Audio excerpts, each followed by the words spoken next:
chose promise, chose due, j'ai récemment obtenu ma qualification pour les championnats de France et avec elle, je vais pouvoir enfin démarrer la série dont je te parlais, celle qui va retracer toutes les étapes du circuit fédéral en passant par les départementaux, les régionaux, les demi-France et les championnats de France que je vais faire d'ici 2 semaines à compter de cette vidéo. Alors, la semaine dernière, j'ai participé au Demi-France Nord, donc je disais j'ai obtenu ma qualification, donc j'étais content, et par conséquent, je vais pouvoir en fait m'entraîner davantage. En ce moment, je m'entraîne énormément parce que, tu sais, entre les Demi-France et les France, de manière générale, même entre les régions et les demi, il y a très peu de temps, souvent 2 semaines, 3 semaines, et donc j'en profite pour me remettre à niveau, refaire à fond de la résie, parce que idéalement, lorsque tu as une compétition, un événement, tu fais une semaine de deload, tu sais, tu vas venir réduire le volume, pas forcément l'intensité, mais au moins le volume, pour te reposer. Et puisque les 2 événements sont assez proches l'un l'autre, bah, si tu veux maintenir ton niveau, ou essayer de progresser un tout petit peu en rési, il faut que tu le fasses très rapidement. Déjà, il y a une période où tu vas récupérer, parce que ce genre d'événement, tu vois, les demi-France, c'était 3 jours, 3-4 jours, en fait, ça s'est étalé avec, je te disais, les locations, j'en ai parlé dans ma newsletter du Airbnb, le van, gérer les jeunes, gérer les coucher, faire à manger, faire leur compétition le samedi, puis toi, ta compétition le dimanche. Bref, c'est un tout, ça prend beaucoup de temps, beaucoup d'énergie, et les 3-4 jours qui suivent, bah t'es quand même rincé.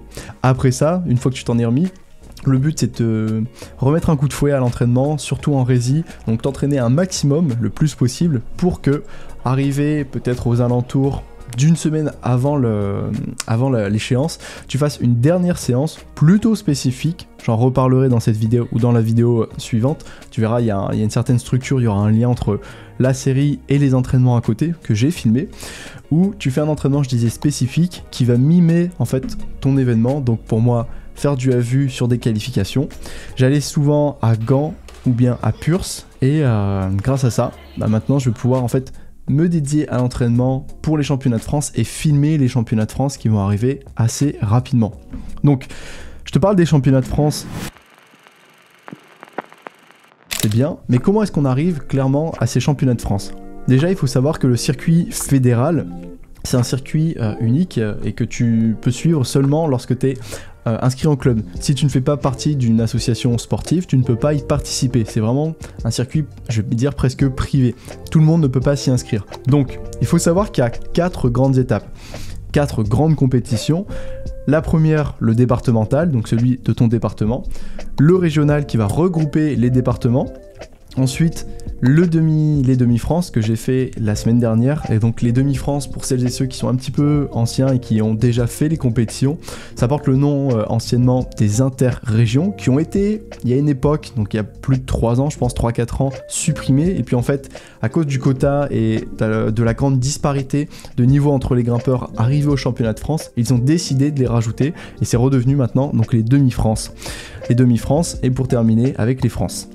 Il faut savoir qu'à chaque étape, lorsque tu fais une compétition, cette étape est qualificative pour l'étape suivante. C'est-à-dire que si tu ne participes pas par exemple au départemental, tu ne peux pas participer au régional. Chaque épreuve est qualificative pour la suivante avec des quotas bien précis qui varient d'une année à l'autre selon le nombre de grimpeurs qualifiés, mais aussi surtout selon le nombre de grimpeurs qui participent à l'événement. Donc si vous avez 10 grimpeurs dans votre club qui sont qualifiés et que seulement 9 grimpeurs participent à cet événement, on va dire au régional, ça veut dire que l'année prochaine vous allez perdre un quota. C'est pour ça qu'il est vachement important que tous les grimpeurs qualifiés participent à l'étape suivante. Parce que on perd très vite nos places et les regagner, c'est pas si simple. Maintenant, avec tout ça, au niveau du format et du règlement, je vais te donner quelques billes, mais tu verras au fur et à mesure qu'on avance dans les étapes, je te donnerai de plus en plus d'informations en temps voulu pour pas trop te submerger par rapport à ça. Pour le format, il y a 2 formats, souvent un format qui est plutôt libre, type contest pour les DEP, et un format plus classique fédéral, type circuit, pour tout ce qui est régional, demi-France et France. Pour le règlement, pareil, je reviendrai là-dessus plus tard, en temps normal et en temps voulu, lorsque ce sera pertinent, mais en gros, déjà il faut savoir qu'il y a 4 types de personnes qui font en sorte qu'une compétition est possible. Tout d'abord, on a les juges, car sans eux, déjà on pourrait pas départager les coachs et ils sont essentiels à la compétition. On a les coachs, pour les compétiteurs ou bien pour les plus jeunes. Et enfin, on a les bénévoles, car sans eux, toute cette organisation, tout ça, ça serait pas possible. Ils gèrent tout ce qui est buvette, tout ce qui est restauration, amener un petit peu de... c'est ça pour les juges, de la restauration, parce que les juges, ils sont assis toute la journée, c'est presque plus dur pour eux que pour les compétiteurs. Ils sont là pour aménager la salle, pour ranger la salle, enfin bref, les bénévoles, heureusement qu'ils sont là, sinon les compétitions, on ne pourrait tout simplement pas les faire. Et pour terminer, on a les compétiteurs, donc les grimpeurs, qui vont venir, eux, faire leur voie de qualification et peut-être une finale s'ils font un bon résultat.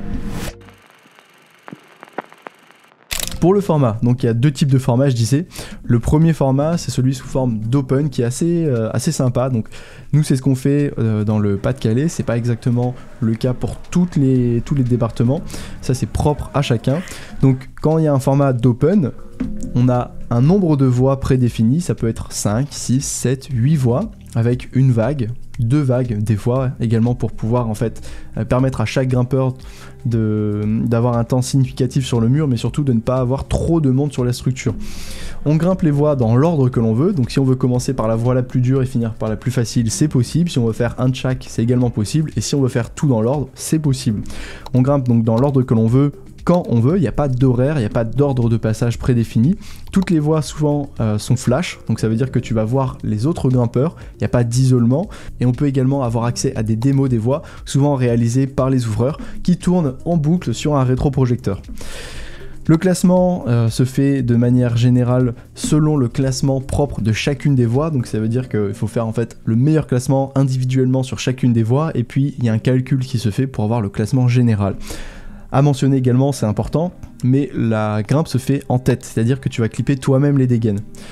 Le deuxième circuit, le deuxième format, c'est le format des circuits. Ici, donc par exemple pour le régional et les demi-francs, c'était le cas, on peut avoir entre 2 et 4 voies de qualification. Il y a un ordre de passage qui est prédéfini à l'avance par tirage au sort, donc là on choisit pas. Ça veut dire qu'on a un horaire où on va passer. Le passage se fait de la voie 1 à la voie 4, donc il y a l'ordre qui est imposé. Le temps de repos est également imposé, souvent entre 15 et 35 minutes, voire 40 minutes. Donc le temps de repos, c'est à comprendre entre le début de la voie 1 et le début de la voie 2, donc le temps de grimpe dans la voie 1 est compris dans le temps de repos entre les deux voies. Donc des fois, il peut y avoir des stratégies pour essayer de grimper plus rapidement et profiter d'un plus grand nombre de minutes de repos. La grimpe se fait également en tête, dans un format flash, et on a toujours les démos des qualifications. Pour chaque niveau aussi, chaque étape, il y a des exigences en termes de dimension pour les murs, donc à savoir qu'un mur départemental, il fait en général au moins 9 mètres de haut, le mur régional 10-11 mètres, un mur national 13 mètres, et pour tout ce qui est compétition internationale, c'est plutôt 15-16 mètres à respecter.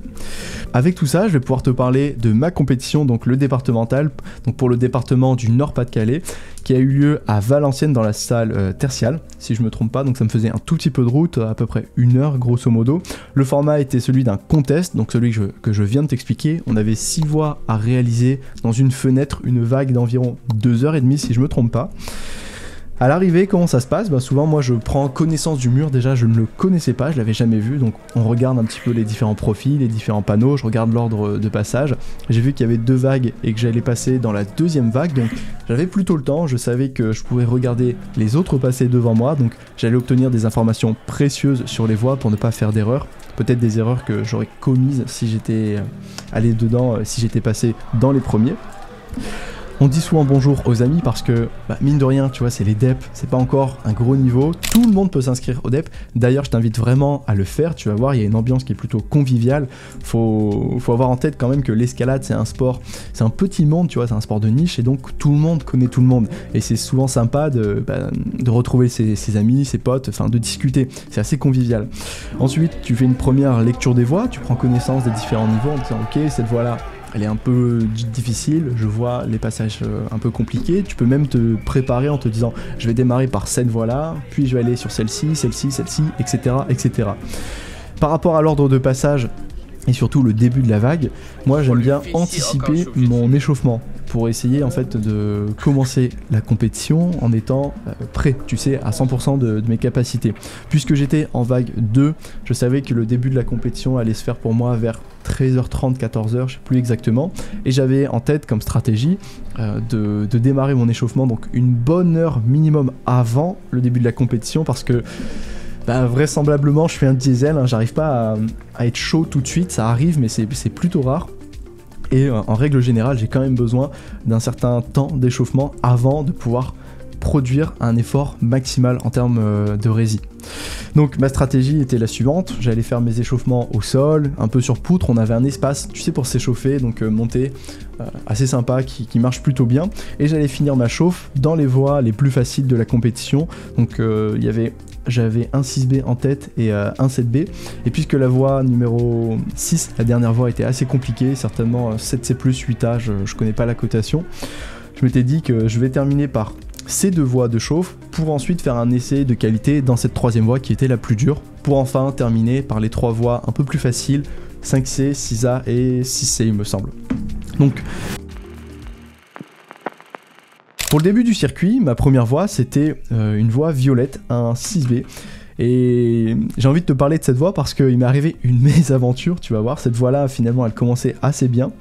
Je l'ai juste devant moi, comme ça ce sera assez simple. Donc une voie violette sur un panneau bleu où tu pouvais grimper avec l'arête à gauche. Ce que tu vois à l'écran, c'est que cette voie, elle est parmi d'autres voies. C'est pas la seule voie du secteur. Il y a une voie blanche, la voie violette qui est la mienne, donc environ 6B, une voie noire et une voie rouge sur le côté. Quand je pars dans la voie, c'est ma toute première, donc c'est le début de la compétition, ça faisait peut-être 5 minutes que le chrono était lancé, il y a eu 2 personnes devant moi qui ont grimpé, et donc j'attends, je montre mon nœud, je me présente devant le jury, le juge me dit que c'est ok, je peux y aller, et puis je commence à grimper, tout va bien, donc tu vois c'est des bonnes prises, il faut prendre son temps, c'est quand même de la dalle, mais bon ça reste 6B, sur des de bons rectangles, et puis je grimpe, et arrivé à un moment donné, je fais un clippage. Déjà, tu vois, je te parlais des règles. Il y a un endroit sur le mur où on a deux croix bleues qui matérialisent une ligne. C'est une ligne que tu n'as pas le droit de franchir, que tu n'as pas le droit de dépasser, sous peine d'être disqualifié. Et c'était exactement ce qui est arrivé à la personne juste devant moi. En fait, quand tu as ce double scotch, tu dois pas dépasser cette ligne parce que les ouvreurs ont estimé que le clippage que la chute était plutôt dangereuse. Donc, si tu tombais à ce moment-là, tu pouvais te faire mal. Pour éviter ce problème, on met les deux scotch qui matérialisent la ligne, t'es obligé de clipper, c'est pareil pour tout le monde, donc même si c'est dur pour toi, bah, ça sera dur pour celui après, donc on est tous logés à la même enseigne, donc tu te dois de clipper. Moi quand j'arrive dans cette voie, je vois ça m'est déjà arrivé, je me dis oula, faut pas que je me trompe, ça serait quand même dommage de se faire disqualifier sur une voie facile. Donc j'anticipe à mort, dès que j'arrive ici sur ces deux croix, je me dis bah je vais clipper tout de suite. Et en fait, pendant que je me concentre là-dessus, sur le clippage pour ne pas dépasser la ligne, je mets mon pied gauche sur le mur en AD sur le côté et je fais pas attention aux prises qu'il y a sur le côté. Tu vois, je m'étais dit, bah voilà, j'ai juste une voie, je pars dedans. Et en fait, il n'y a pas qu'une voie dedans. Toi, tu le vois parce que je l'ai pris en grand angle, tu vois la blanche, mais j'ai pas pris le temps de faire une lecture vraiment poussée de la voie et surtout de prêter attention aux autres voies. Et lorsque je mets mon talon gauche, je suis sur le mur, mais comme le mur est lisse, en clippant, j'ai mon talon qui se ramène vers l'avant. Évidemment, quand je mets mon talon, moi je tire vers l'avant, tu vois, je ramène mon bassin vers le mur. Donc si je ramène mon bassin vers le mur, ça veut dire que je tire avec mon talon vers l'arrière. Donc en tirant vers l'arrière, donc dans mon dos, vers le jury, je ramène mon talon sur une prise et je touche une prise blanche. Donc qu'est-ce qui m'arrive ? Eh ben je touche une prise et ça c'est interdit. Tu n'as pas le droit en compétition en fait d'utiliser soit des dégaines, soit des panneaux, soit d'autres prises, bref, tout ce qui n'appartient pas à ta voix, t'as pas le droit de le toucher ou de l'utiliser, de rentrer en contact. Et donc là, sur la vidéo, je suis clairement en contact avec cette prise pied gauche. Et le juge me fait savoir directement que je dois descendre. Sur le moment, je ne comprends pas. Et surtout, je suis un peu dégoûté parce que moi, cette prise, je l'utilise pas et j'en avais même pas besoin. Même si je l'utilisais, j'en avais pas besoin. À la base, je mettais un talon sur le mur. Je mettais pas un talon sur la prise. Donc, j'avais un peu le seum. Voilà, je le dis, j'avais le seum parce que déjà là, en fait, je sais que je vais faire presque dernier de cette voie 1. Et je sais que pour le classement, déjà là, je suis hors compétition. Donc on s'en fout, c'est les DEP, mais sur le moment, tu vois, tu l'as mauvaise, tu commences, bim, première voie, disqualifié. Je t'avoue que je l'avais vraiment mauvaise. Donc voilà ce que me dit le juge.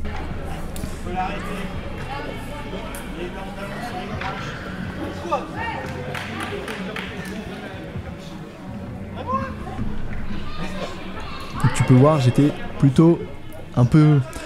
voir, j'étais plutôt dégoûté. Maintenant, je me suis pas laissé abattre, je suis parti dans ma deuxième voie. Donc la deuxième voie, c'était la voie numéro 5, donc c'est un 7B violet, toujours il me semble. Et là, je me suis fait presque avoir, en fait, je suis parti, je dirais, la fleur au fusil, j'ai pas fait attention, je me suis même fait une frayeur finalement parce que la voie était pas si facile, tu vois, c'était un 7B, mais la voie est courte, donc c'est un peu compliqué. Donc ce 7B, il commence plutôt par de bonnes prises, mais la particularité de celui-là, c'est que les prises étaient...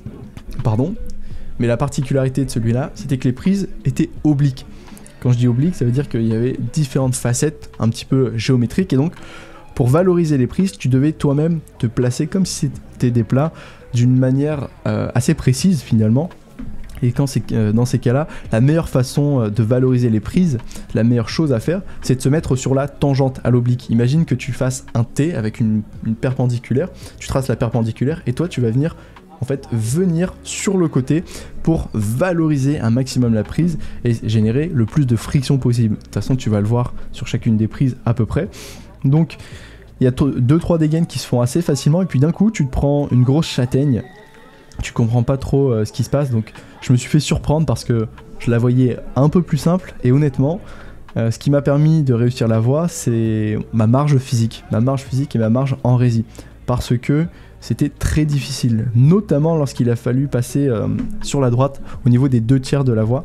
Il y a un talon, il y a une contrepointe à mettre avec une épaule, et une fois que tu mets ton épaule, il y a une main gauche à prendre. Purée, mais cette main gauche a été horrible, en fait c'était un plat en demi-sphère, et quand tu l'avais, il fallait reprendre une main droite, et là j'étais pas bien.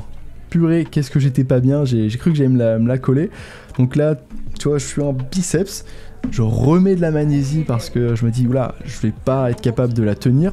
Je réfléchis, je me dis, mince, comment je vais faire? Bon, vraisemblablement, faut avancer. J'utilise le momentum et là, je prends, hop, une épaule, main droite. Je suis vraiment pas bien. Là, je me dis, il faut vraiment que tu te dépêches. Je remonte le pied sur le volume et ça, jamais j'aurais été capable de le faire. Et là, je suis allé chercher la main gauche, ça ne se voit pas, mais je la prends en épaule, puis avec une main droite inversée.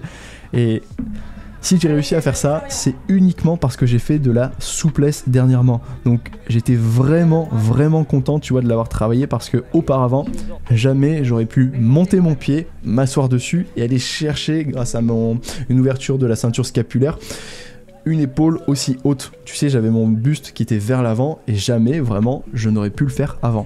Donc ça m'a mis en confiance, enfin ça m'a secoué, mais ça m'a surtout fait plaisir de voir que toutes ces séances d'étirement ont payé et ont servi à quelque chose, parce que auparavant je serais forcément tombé, c'est sûr et certain, je serais tombé, j'aurais pas réussi à le faire.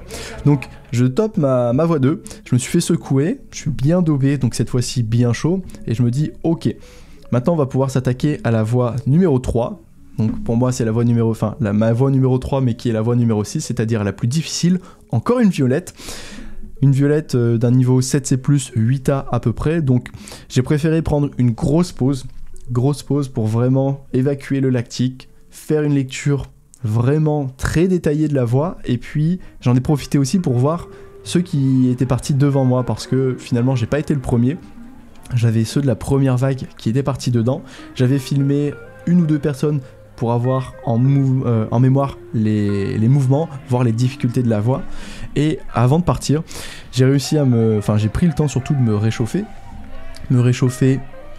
au sens propre, parce que la salle est grande, il n'y avait pas de chauffage, donc c'était assez dur, il faisait froid. Et j'ai aussi pris le temps de faire un recrutement nerveux, parce que la voie est courte, elle est intense, elle est vraiment typée bloc, et donc il fallait être chaud à toi, parce qu'il y avait pas mal de petites réglettes, et elle était typée bloc, repos, bloc, repos, avec beaucoup de talons à utiliser et beaucoup de tension à générer entre les mains et les pieds. Bref, il y avait des oppositions à faire pour pouvoir tenir le rythme et surtout réussir à grimper la voie. Donc une fois que j'étais prêt mentalement, que j'avais chacun des mouvements et que j'étais chaud, j'ai refait une réactivation nerveuse. Donc en gros, ça consiste tout simplement à prendre une prise à 2 bras ou à un bras, moi en l'occurrence à un bras, parce que j'ai la marge à 2 bras, c'est pas suffisamment fort pour faire du recrutement nerveux. Tu viens tirer fort le plus possible pendant 7 secondes, ce qui te permet de réactiver, de stimuler ton système nerveux. Tu prends un repos de 3 minutes à peu près, et ensuite tu repars dans la voie.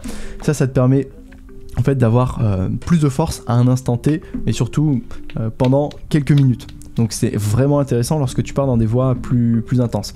Malheureusement, il y a quelqu'un qui s'est assis devant mon essai, devant la voie, devant la caméra.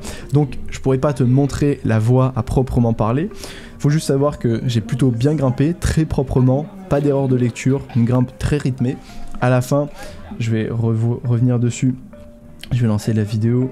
En fait, il y avait un crux en plein milieu où il fallait envoyer sur une main gauche pour ensuite ramener sur la main droite. Donc ça, j'ai réussi à le faire, j'étais plutôt content.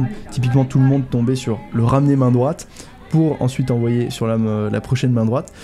Là, c'était assez compliqué. Il y avait une arquée main gauche à péter, une inversée main droite à prendre. Et là, c'était un jeu de inverser, épaule, inversé, talon, fallait s'écraser et essayer d'être le plus fort possible, mais finalement il fallait tellement péter les arquets que moi je suis tombé sur une relance un peu bêtement. J'avais une inversée, main gauche, je remonte les pieds sur ce que je peux et quand j'envoie, en fait je me fais avoir sur la petite arquée. En fait j'ai envoyé dessus en drag, donc en tendu, en tri-doigt, et puis j'aurais dû envoyer tout simplement à 4 doigts en arqué, mais je l'ai pas su, je me suis fait avoir.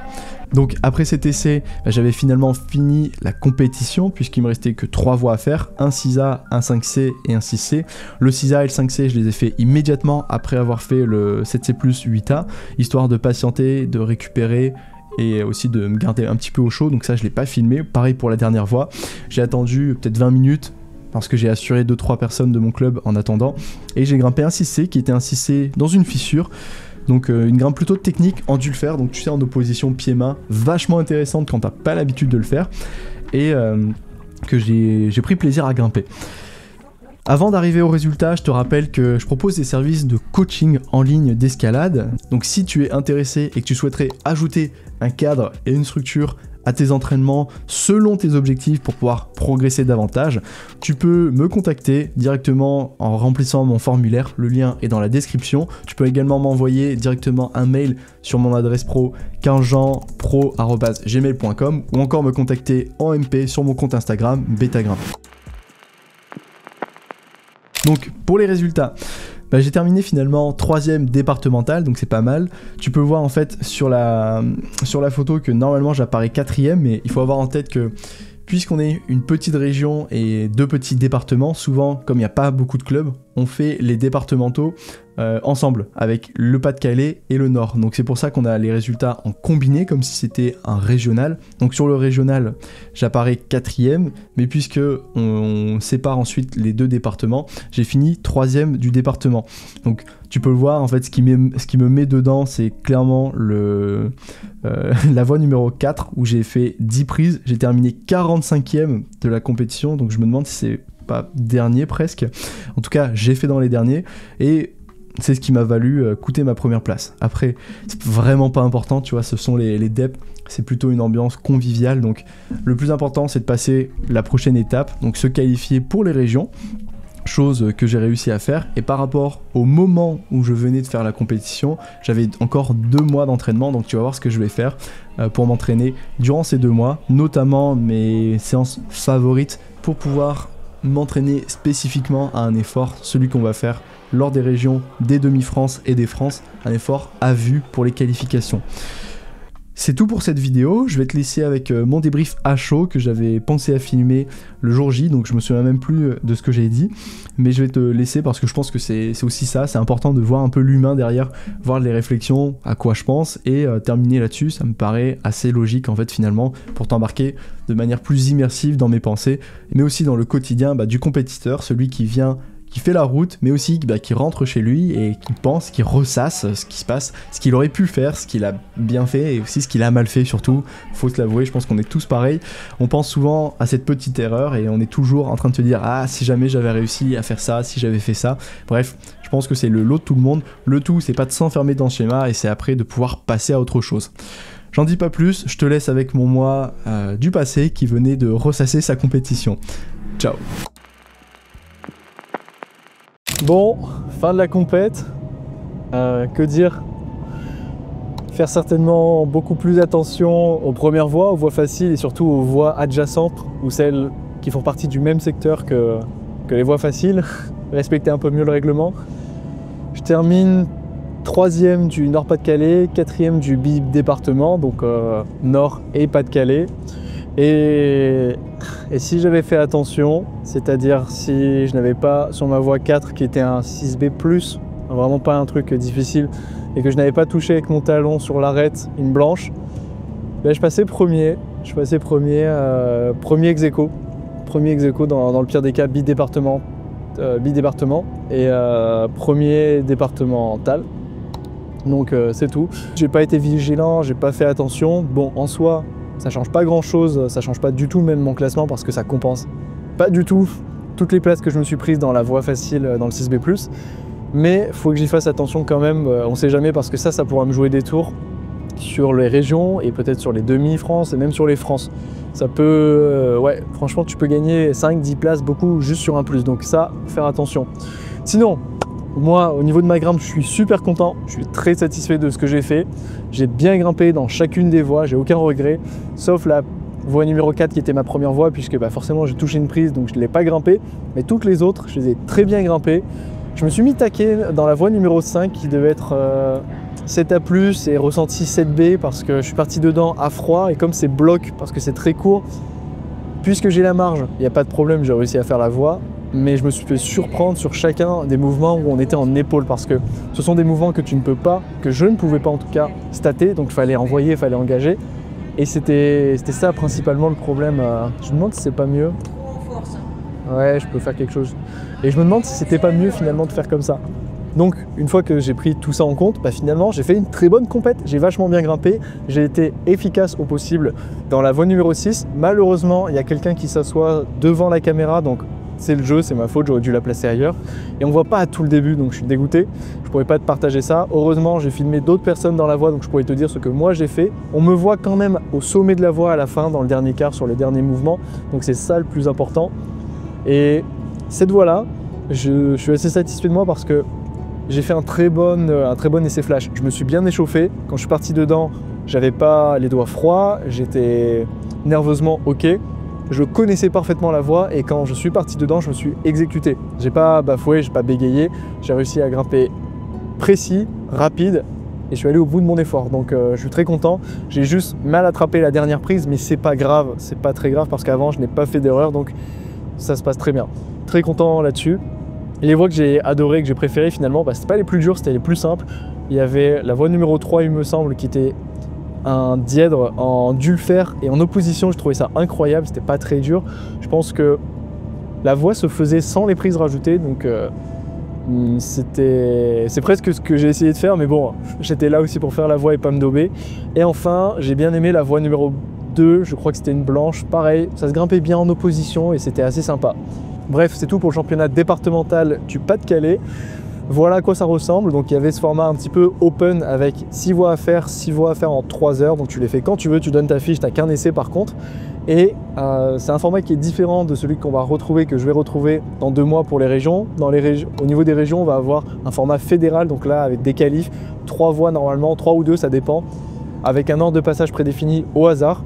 Donc c'est pas toi qui choisis, tu peux passer très bien premier comme dernier, il n'y a qu'une seule vague. Des demi-finales et une finale. Donc ça fait normalement 4 voies. 3 dans le pire des cas, 4 au mieux. Et ça c'est dans 2 mois, début avril il me semble, donc j'ai le temps de vraiment m'entraîner, mais cette journée confirme ma forme. J'ai hâte de vraiment m'entraîner, faire de la rési parce que là j'ai à peine repris il y a 2-3 semaines. Donc je peux te dire que quand je vais faire 2 mois de rési, que je vais me présenter aux régions puis aux demi-France, ça va tabasser. Et après au niveau des demi-France, c'est là où il y aura un véritable enjeu. Parfait pour arriver aux France, et aux France ça sera que du plaisir. Voilà un peu le débrief, voilà le bilan. Je te dis à la prochaine, tiens-toi bien, porte-toi bien, ciao.